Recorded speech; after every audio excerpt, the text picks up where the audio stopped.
L'enregistrement a commencé. Chers amis internautes, bonsoir. Je ne vois pas. Non, c'est exprès, j'avais laissé l'annonce, mais voilà. Donc on va remettre ça. Bonsoir Patrick, chers amis internautes, chers amis, bonsoir, bonsoir. C'est en formulant tous nos voeux de prompt rétablissement à Eric Montana que nous vous retrouvons avec cette formule nouvelle pour nous, car nous sommes livrés à nous-mêmes, sans expérience, pour piloter et diffuser cette petite capsule. Alors ce nouveau format, si ça vous convient, nous le poursuivrons avec de courtes interventions de 1/4 d'heure, 20 minutes environ, n'est-ce pas Patrick? Si, oui, ça fait la 3e fois qu'on enregistre, mais elle n'ose pas le dire.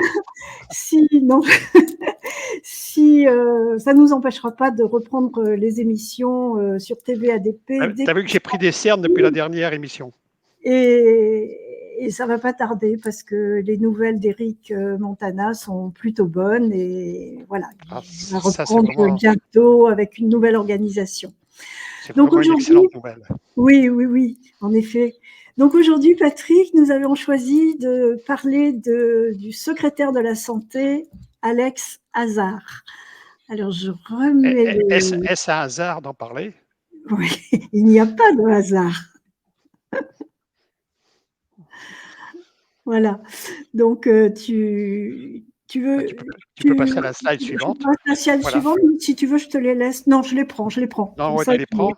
Ils sont en grand, non? Oui, ça suffit là. Elles sont dans l'ordre et c'est bien. De temps en temps, je mettrai sur l'écran tout seul puisque je sais faire. D'accord, c'est parfait, c'est parfait. Alors, est-ce que vous connaissez effectivement monsieur Alex Azar? D'accord, le secrétaire avec un S majuscule. Il n'est pas très connu, Patrick. Hein, on l'a découvert avec le livre.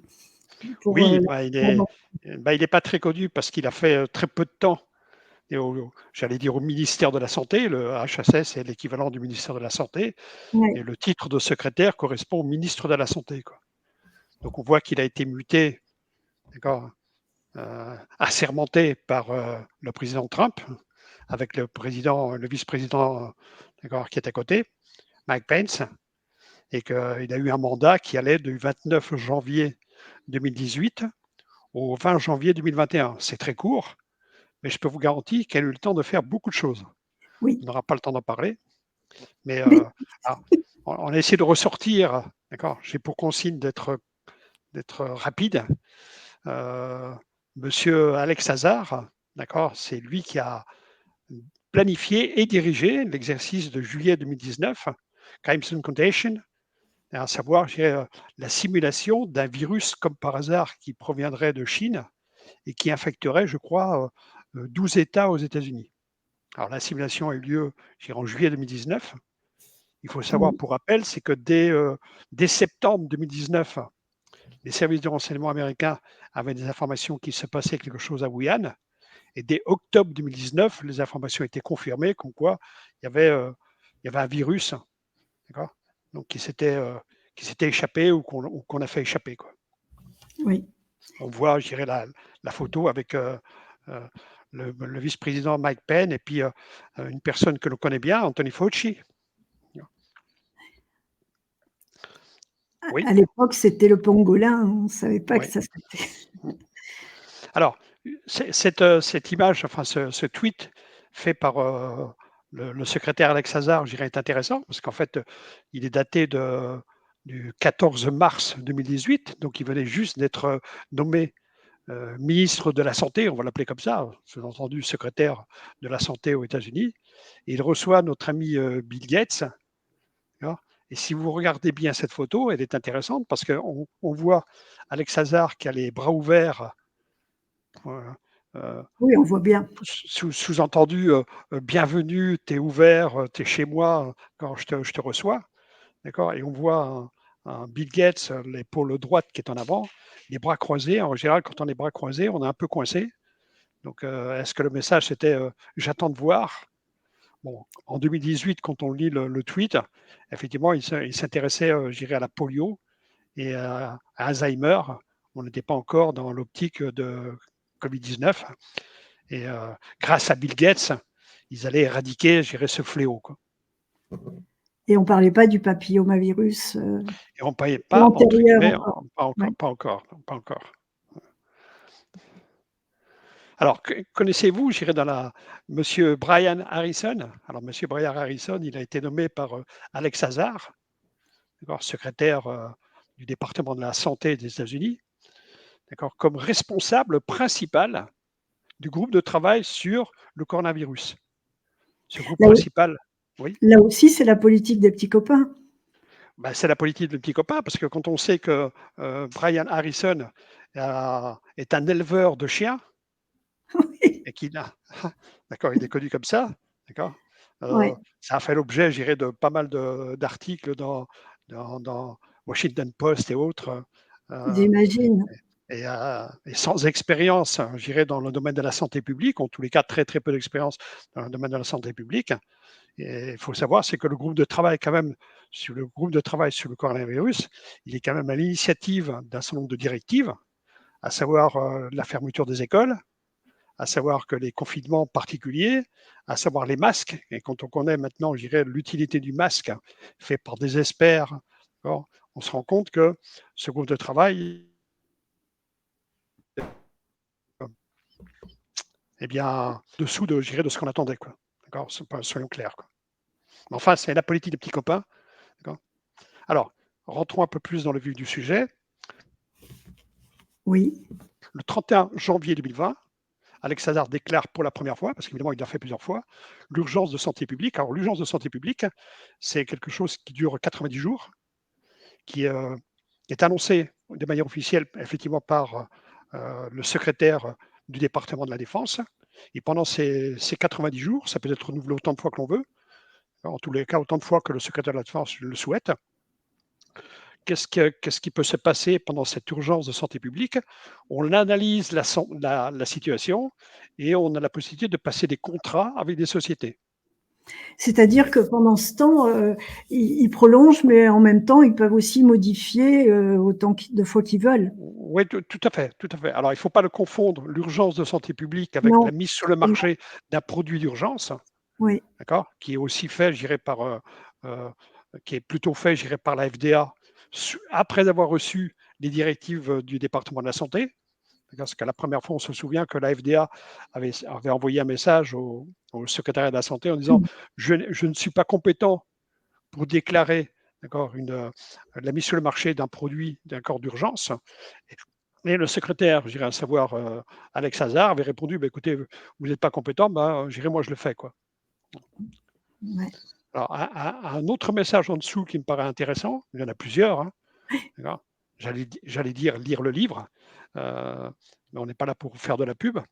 En août 2020, un certain Alex Hazard, secrétaire du département de la santé aux États-Unis, annonce que tous les vaccins pour enfants seraient des contre-mesures médicales.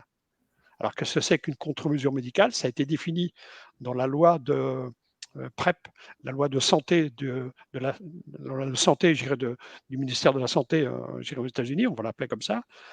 Une contre-mesure médicale, c'est un test PCR, exemple, hein. C'est un masque et c'est des vaccins. Donc concrètement, il annonce que les vaccins pour les enfants appartiennent aux mesures de contre-mesures médicales telles que définies par la loi PrEP. Et en Mmh. tant que tel, et c'est ça qui est quand même choquant, en tant que tel, j'ai pris le message, je l'ai traduit le plus fidèlement possible, en tant que tel, c'est un produit militaire dont les ingrédients ne peuvent pas être divulgués. C'est quand même étonnant. Moi, je pensais que euh, une contre-mesure médicale, sous-entendu un vaccin, n'était pas, je dirais, un produit militaire, était plutôt un produit de santé, et qu'on avait la possibilité de savoir de quoi il était composé. Oui, C'est quand et même un c'est minimum comme, de choses, quoi. ils ont fait ça pour les vaccins, mais ils ont fait ça aussi dans la grande production, puisque on est tenu, les fabricants sont tenus de marquer, les composants du produit en question, mais il y a plein de composants qui sont pas obligatoirement Oui. notés. Alors, ça veut plus rien dire. Non, ça ne veut plus rien dire. Là, bon, je parle de cette fameuse loi PrEP, je dirais Act. Alors, la loi PrEP Act, elle date de 2005, et en fait, elle a été créée après, je dirais, la catastrophe Katrina, je dirais, l'ouragan Katrina, je dirais, qui a eu lieu au Katrina, Texas. oui.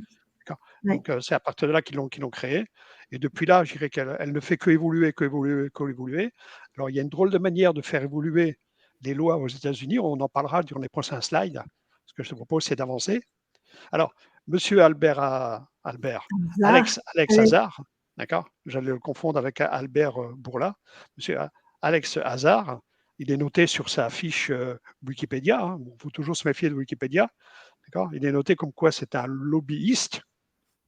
C'est là D'accord? que c'est intéressant, que tu précises, ce qu'est un lobbyiste, Oui, aux oui. États-Unis parce qu'en France, on donne pas forcément la bonne traduction. Enfin moi, perso, Ah, je m'étais plantée. bah, oui, tout à fait. Alors, lobbyiste traduit en français, ça veut dire corruption. Hein. Ouais. D'accord? Donc, c'est carrément le mot corruption. Alors, pour la petite histoire, à une époque très ancienne aux États-Unis, ne pouvaient être sénateurs ou représentants de la Chambre que ceux qui avaient une fortune. D'accord? Donc, Oui. eux, effectivement, à partir du moment où vous avez beaucoup de dollars, ils pouvaient représenter le peuple. Ça nous rappelle, je dirais, une histoire de France. Et donc, ils se réunissaient, je dirais, au Congrès, d'accord, qui est à côté du Capitole. Enfin, le Congrès est dans le Capitole. Et à côté du Capitole, il y avait un bar qui s'appelle Lobbying. Mmh. Et en fait, donc les sénateurs et les représentants de la Chambre de cette époque se réunissaient dans ce bar Lobbying pour faire du lobbying. Concrètement, ça voulait dire, ça serait bien d'avoir une loi sur ça, ça serait bien d'avoir une loi sur ça. T'es d'accord, t'es pas d'accord? Alors, je vais faire un Armeut, aparté. hein, c'est ça? Oui, Armeut. ouais. Je vais faire un aparté. Vous imaginez que il y a qu'aux États-Unis que c'est comme ça. Faut, sans dévoiler le secret des dieux, dans la commission, je dirais, à Bruxelles, les gens qui, qui analysent, qui proposent des lois, sont essentiellement des cabinets de conseil, Ouais. qui ensuite donnent le papier, d'accord, à des élus. D'accord, les élus ont autre chose, je dirais, que concrètement, à se mettre sur un bureau et imaginer des lois. Donc c'est fait par des cabinets de conseil. On connaît certains cabinets de conseil qui imaginent quoi. Alors ce fameux monsieur Alex Hazard, non seulement il était lobbyiste pour une société de pharmacie, mais il est Oui. devenu ensuite, je dirais, PDG de ces sociétés, d'accord, je dirais euh, de 2007 jusqu'à 2017, avec différents postes. Il a occupé différents postes, il a terminé comme PDG. Alors c'est intéressant de voir j'allais dire un ministre, un secrétaire du département de la santé des États-Unis comme étant, je dirais, euh, lobbyiste d'une société de pharmacie. Surtout quand Oui. on regarde en dessous, d'accord, en dessous, je dirais la page Wikipédia, surtout quand on regarde en dessous, les contrats qui ont été passés avec le DOD et cette fameuse société, d'accord, dont Monsieur Alex Hazard était lobbyiste et ensuite, je dirais, a eu un poste, je dirais, de dirigeant. Quoi. On voit bien effectivement que ça correspond au DOD, ce qui correspondrait à son message précédent concernant les vaccins des enfants, à savoir que les vaccins sont un produit militaire. D'ailleurs, la plupart des contrats, pour ne pas dire 90% des contrats, sont des contrats étiquetés DOD. D'accord, on aura l'occasion d'en parler dans une autre capsule, sont étiquetés DOD. D'accord. Donc c'est vrai qu'on peut se poser la question de savoir que vient faire le département de la Défense, d'accord, dans la fabrication d'un vaccin. Quoi. On sait qu'il y a eu l'opération de vaccination de l'armée américaine, mais également ça fera l'objet d'une capsule particulière. Alors, en dessous, c'est un exemple de contrat. Alors, quelque chose qui est extrêmement important, j'ai trié, d'accord, vu le temps imparti, c'est une déclaration, la déclaration du 4 février 2020. Oui. D'accord. Alors, ce qu'ils appellent déclaration, c'est en fait, vous avez des lois. Pendant je dirais la diffusion de la loi, le vote de la loi, vous avez la possibilité de placer des amendements. Il y a eu des amendements, effectivement, que la loi, concernant les amendements des améliorations ou des ajouts de la loi PrEP. Donc, il y a des amendements. Mais par contre, par la suite, le secrétaire, je dirais, peut passer ce qu'on appelle des déclarations qui ne sont pas obligées de passer par des votes du Congrès. Et donc, ces déclarations, il en a fait plusieurs. Il en a fait, je dirais, au moins une dizaine. La déclaration qui pour moi est la plus importante, c'est celle qui est datée du 4 février 2020. Alors, je vous ai placé le document officiel ici. Pour ceux qui souhaiteraient avoir le lien du document officiel, il suffit simplement de nous le demander. Alors, dans cette déclaration, je dirais, Monsieur Alex Azar définit effectivement qu'il y a un nouveau type de coronavirus qui constituerait, je dirais, une menace pour la sécurité des États-Unis et que concrètement, ça nécessite le développement, la fabrication, la publication de systèmes de contre-mesures médicales, voire même de la mise sur le marché d'un produit en état d'urgence qu'on appelle une EUA. Bon, jusqu'à maintenant, Les fameux produits EUA. les On s'est fameux bien produits cassé la EUA, il tête dessus. faudra faire une capsule là-dessus. Oui, Alors, je te propose, c'est de passer à la page suivante. Alors, ce qui est intéressant, d'accord, et marqué en gros le 4 février 2020, immunité pour les États-Unis, parce que dans cette fameuse loi, dont vous pourrez voir les documents si vous souhaitez avoir les liens, il y a un chapitre qui s'appelle les personnes concernées, personnes entre guillemets concernées, signification particulière dans cette fameuse loi PrEP Act, qui inclut les fabricants de vaccins, qui inclut les distributeurs, qui inclut les planificateurs, qui inclut les différents programmes, qui inclut les différents fonctionnaires ou pas fonctionnaires qu'ils appellent les administrateurs. L'administrateur, c'est la personne qui va vous picouser. Et il y a ensuite et les États-Unis, et les États-Unis. Donc concrètement, c'est-à-dire sont, que, pardon de t'interrompre, c'est-à-dire que personne, ça définit pas forcément un être humain. non, personne ne finit pas un être humain. C'est pour ça qu'ils ont défini dans la loi, c'est assez bien fait, c'est qu'en fait, ils donnent la définition de ce qu'ils appellent un système de contre-mesure médicale et qu'est-ce que c'est qu'une personne, entre guillemets, ouverte. D'accord, Oui, pardon, couverte. ouverte en D'accord. plus. Alors, dans les personnes couvertes, il y a en dernier et les États-Unis. Oui. Concrètement, vous avez d'une part les fabricants, d'autre part les distributeurs, d'autre part, je dirais, les gens qui font les piqûres à droite et à gauche, et les États-Unis. Ils ont l'immunité en vertu de la loi PrEP suite à la déclaration, d'accord, du 4 février 2020. Oui. Et c'est dans la loi. C'est dans la loi. Ah C'est dans oui. la loi. Donc Ils les ont, États-Unis ont l'immunité, d'accord, depuis le 4 février 2020. On ils ont comprend, bien, bien verrouillé tout ça, hein. on Ça va être comprend effectivement, difficilement on comprend effectivement que des avocats, je dirais, de renom et avec une expérience telle que Robert Kennedy Jr., qui ou Rainer Fulmich. dispose d'une centaine d'avocats pour lui, ils ont effectivement déposé des plaintes, mais aucune plainte n'a été enregistrée. Ben Et oui. je souris lorsque je vois sur le net et autres des informations du style la Cour suprême des États-Unis, d'accord, a déclaré le vaccin comme étant un poison. Alors, premièrement, c'est faux. Deuxièmement, la Cour suprême des États-Unis, je peux vous garantir, c'est qu'elle jamais elle ne sortira ce type de message. Non, Jamais, c'est pas possible. c'est Elle improbable. se met à dos, tout le monde. D'accord. Donc, quand vous voyez, je dirais, ce type de message circuler, essayez de demander à la personne, écoutez, on aimerait bien avoir le lien de la Cour suprême, non pas Oui. ce qui traîne sur les blocs à droite et à gauche. La fausse information fait du bruit et contribue, je dirais, à ne plus savoir où on va, quel est le faux du vrai. Alors évidemment, on en use. Mais là, tu ouvres des pistes, Patrick, à tous nos juristes français et européens, en leur démontrant par A plus B que toutes les plaintes, à chaque fois on croit que c'est gagné, mais non, les plaintes n'ont jamais été acceptées. Ben, Donc, je dirais là, on met que encore du pain sur la planche. oui, je dirais en fait, tu sais, rappelle-toi, on en a pas mal parlé pendant, même quand Bien on sûr. écrivait, je dirais, un monde de Oui, menteur. oui. J'ai analysé et décortiqué 87 lois, d'accord, depuis plus de 3 ans. Je continue à en lire pratiquement tous les soirs pour essayer de Ça, les ça comprendre et change, de on prend remonter. sur moi qui font des milliers de pages. C'est Alors, pas un paragraphe, une loi. effectivement, effectivement, tu fais bien d'en parler, c'est que la fameuse loi 2471, dite la loi Omnibus, qui est une loi, Hein, je dirais, 4000 pages qui en, ouais, 4195 pages, je crois, qui en fait qui concerne, je dirais, le budget, hein, que j'ai qui reçu dans ma boîte mail très gentiment un matin. Et tu peux m'étudier ça? 4000 pages. Oui, parce qu'il faut toujours avoir, je dirais, les avis et autres. Oui, Je ne suis pas oui, familiarisé. Alors, il ne faut jamais utiliser les traducteurs parce que les traducteurs de ce texte américain législatif sont très mauvais. Donc, vous oui, êtes obligé, je dirais, d'être bilingue, hein, d'accord, et avoir, bon an, mal an, d'avoir un peu. oui, euh, il faut se euh, jeter à l'eau. d'accord, il faut se jeter à l'eau Et et pour des gens qui regarder ne sont pas et, juristes et- comme nous, c'était pas évident. et demander conseil. Alors, bon, c'est un secret des dieux, c'est pas un secret des dieux. J'échange, je dirais, avec un sénateur américain du Congrès.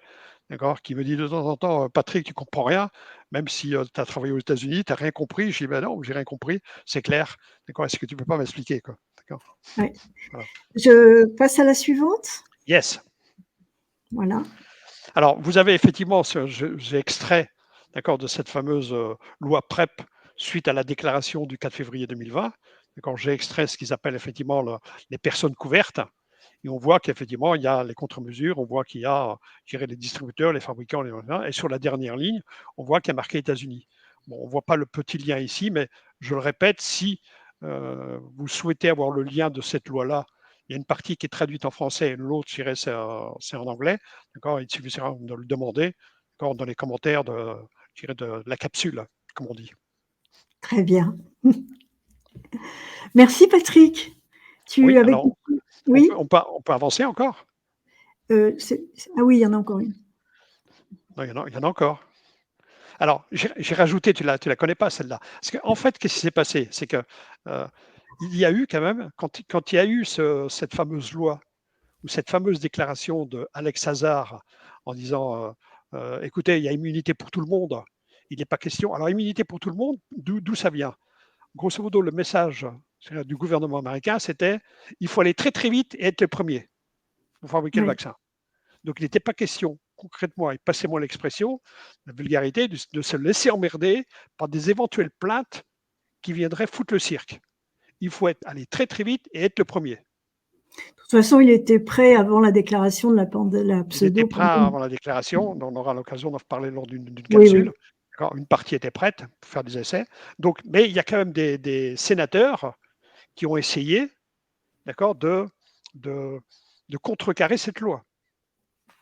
D'accord. Et Ouais. donc, il y a un projet de loi qui s'appelle la 6282. Et si vous lisez en bas, c'est éliminer l'immunité des fabricants, vaccins, etc. Quoi. Donc, il y a des gens qui ont.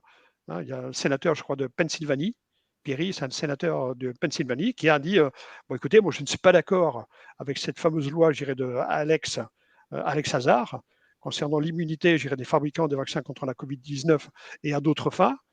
Donc, il a pondu, je dirais, une loi qui n'est effectivement pas passée. Alors, elle n'est pas passée, je dirais, à la Chambre, elle est passée, je dirais, au Sénat, de manière assez, de manière juste, mais elle n'est pas passée, je dirais, à la Chambre des représentants, parce qu'à la Chambre des représentants, le Sénat est plutôt républicain à cette époque, et la Chambre des représentants est plutôt, je dirais, démocrate, le parti du président.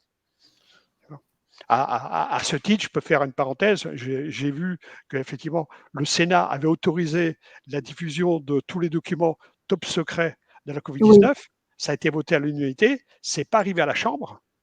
Et Donc, il faut que les deux soient d'accord pour que. il faut que les deux soient d'accord, effectivement, pour dire OK.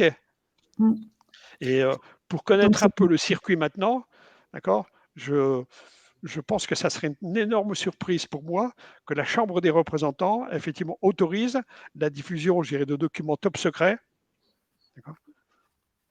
provenant de, je dirais, de la Covid, quoi.